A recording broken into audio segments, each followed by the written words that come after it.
Welcome to Popcorn's 8th Gotcha Day. Hey everyone, my name's Nina, I'm 27 years old and I live in Perth, Western Australia. And today it's Popcorn's 8th Gotcha Day. I'm actually lying because it was actually yesterday, but we couldn't celebrate it yesterday, so we're celebrating it today. It's very exciting because it's 8 years since we brought the little fluff home, and if you follow me on Instagram, you might have seen the post that I made yesterday. We actually recreated some of his baby photos of like when he was a little tiny rabbit and recreated them again. So if you want to see those, head over to my Instagram, which I'll put on the screen now. I haven't got Popcorn down with me right now. I thought I would just give you guys a little bit of an update on him before I bring him down. The last update that you guys would have got, if you haven't seen it, it was the video before last. Popcorn was diagnosed with a tumor. It's in his front right paw and it was kind of like pushing on his shoulder, so it's further back. Obviously very bad news, not ideal. After quite a few conversations with vets and oncologists and specialists, we decided obviously we're just going to do everything that we can for him and whatever is recommended for him. When we found out that there was a tumor there, or they needed to confirm that there was a tumor there, they did x-rays and they took a biopsy just with a needle, like they just took some liquid out of it, I think, and that confirmed that it was a tumor. We sent those off to an oncologist, a pet oncologist who deals with cancer in animals. They said that we can definitely book him in for a consult and potentially like any treatment, but the earliest appointment they had was the 13th of June, which is still not for like a couple weeks, which is kind of not ideal. But in the meantime, my vet that I see all the time asked the oncologist for any advice of what we can do in the meantime, and the oncologist had said that it's a possibility that we'd be able to treat him with chemo, which would be the most ideal. In order to make sure we know exactly, I think it is like exactly what drug to give him, or like what kind of chemo or what kind of treatment, they needed more than just the liquid biopsy. They needed an actual chunk of the tumor to further determine exactly what type of tumor it was. We were kind of left at the decision of either do nothing, essentially, like not even chemo or any sort of treatment, or get a bigger biopsy and go from there. If you did watch my video from before, you would have seen that his right arm, he was limping a lot, he was struggling to use it, and it seemed to be causing him quite a bit of pain. So I was sort of presented with two options by my vet, and they also recommended to me what I should do. Two options were either just get a biopsy of the actual tumor, so essentially get him into surgery, put him under anesthesia, remove a chunk of the tumor and send that off for testing, or go ahead and try and remove as much of the tumor as possible, while also obviously getting some of the tumor to be sent off for the test as well. Now that meant removing his right leg, which was the right front one, and in terms of, the process for one and the other, it was very, very similar. So still in the vet for a day, under anesthesia, and the cost for both of them was only different by a couple $100, so it was very, very similar in cost. Under the recommendation of my vet and the oncologist, we decided to go ahead and try and remove as much of the tumor as possible, which would then also make any chemo or any other medical treatments more effective. So we have removed his front right leg. This was a really, really hard decision for me to make, obviously, and I had to make the decision very quickly. It was literally, I got the call Tuesday morning saying, this is what the oncologist has recommended. We recommend getting him in for surgery as soon as possible if that's the route that you're going to go down. You can either get him in for surgery on Wednesday, which was literally the day after I found this all out, or next Wednesday, which was a week later. Obviously, I wanted to get the ball rolling as quick as possible. I didn't want to wait any longer. I didn't want it to grow anymore. So I had to make the call within a couple of hours of thinking about it, and I made the call on Tuesday morning to book him in for surgery on Wednesday. So that was like 3 or 4 days ago now, and he's doing really well, honestly. We did get some bad news after the surgery in terms of the tumor progression. In the week between finding out that he had a tumour and this surgery, another tumour has grown, which was quite large as well. It means that it might be progressing quite quickly. It didn't change the fact that we were doing the surgery. It didn't change any of that. It just means that now my vet is pushing the oncologist to potentially get him into an urgent appointment to get chemo rather than waiting until the 13th of June. And that's what I'm pushing for a lot as well. We're just pushing and pushing to get him into an urgent or a sooner appointment to get chemo to try and shrink this and to try and get it under control. But as you can imagine, this past few days have been really rough, really hard. We've barely slept. Me and my boyfriend have been taking shifts in watching him. I've pulled a couple of all-nighters.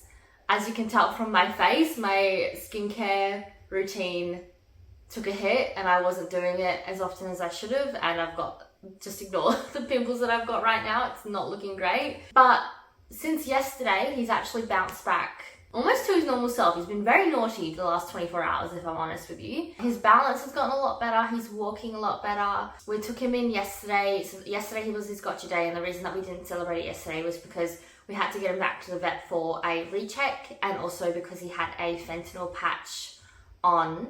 They had to get that removed yesterday. So we didn't really want to celebrate his gotcha day on a day that we were out for like 2-3 hours at the vet. I just thought it wasn't very nice for him. So we decided to celebrate it today. But this is why I'm giving you guys the update now before I show you him, because I didn't want anyone to get a shock. Obviously, he's missing his front right leg. He is very shaved. Probably a third of him is shaved. And obviously he's got this massive incision. Like the incision is probably, like it goes kind of like this, and it's probably about that big. If you look at him from the left side, he looks like totally normal, like fur and everything. And then if you look on the right, you can obviously see a lot of it. So I'm not going to show you guys the incision. I'm not going to show you any of that kind of stuff. I don't feel like that's something that a lot of people will want to see. It's not something that I would want to see having a rabbit either. So anything that I film of him today would just be his left side. I feel like he's kind of like, you know, those comedians that would, like, it's very old school. I haven't seen it in ages, but like they would be like dressed as a man on one side of their face or one side of their body, and then dressed as a woman on the other side, and they would like flip and like do different roles. That's what it feels like for me, because he looks totally normal on one side and then totally different on the other side. I thought I'd give you guys that little update. And I'll keep you guys as updated as I can about his health in the next coming weeks. But for now, I think we're going to bring him downstairs. He's just had his afternoon nap. I got him a couple of Timothy Hay balls that he really likes to play with. They're like, I'll show you actually. So these, oh geez. These balls here, they're just like twine that's been like stuffed with Timothy Hay, and he really likes to play with these. So I got him a couple of these. And then if you saw a video a few weeks back, I made like a tube out of a paper roll. I think it was a paper towel roll, and I put like holes in it, and I'm gonna stuff that with hay and treats as well. And then we've got a banana for him as well. We're obviously not giving him a whole banana, but we're gonna give him a tiny piece of banana because he goes absolutely nuts for banana. It's his absolute favorite.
Probably won't give him more banana than that, but I might break it into smaller pieces because he tends to just inhale it and then I worry that he's going to choke. Yeah, go. Yeah. Good bunny. Is it so nice? Hang on, let me break it up for you. You don't want to choke on it. Yeah, I know. Oh my jeepers. I know. Yeah. Yeah, you almost bit my finger then. You did. Hang on, I'll break it into smaller. Oh my lord. Popcorn. Yeah. Good bunny. You got a lot then. You did. You did. That's enough. We don't want you to be sick. Here, you can lick the spoon. Yeah. Now lick my fingers. Here. Yeah. Bite my nail. Wow, you're biting my nail. So that's Popcorn's Gotcha Day. Thanks so much for watching. We don't do anything crazy. It's just a few treats that we give him. But I like to mark it with like a post on Instagram and a little YouTube video as well. So I hope you guys are enjoying my content.